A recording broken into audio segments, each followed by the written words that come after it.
Hello नमस्कार. आपले सगळे सण संपले असे होणारच नाहीत. प्रत्येक महिन्यात आपला काही ना काही सण असतोच.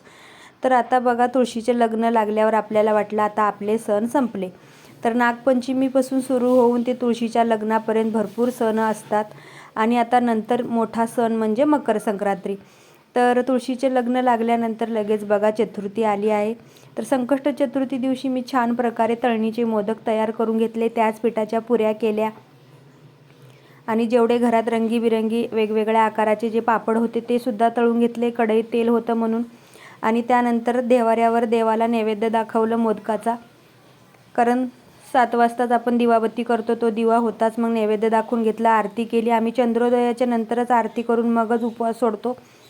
तर छान प्रकारे जेवणाचं ताट तयार केलं नैवेद्य दाखवल्यानंतर. हे बघा, जेवणात बनवलं आहे वरण, भात, पुरी, भाजी, पापड, काकडी, जेवढं आहे तेवढं सगळं घेतलं ताटात आणि उपवास सोडला.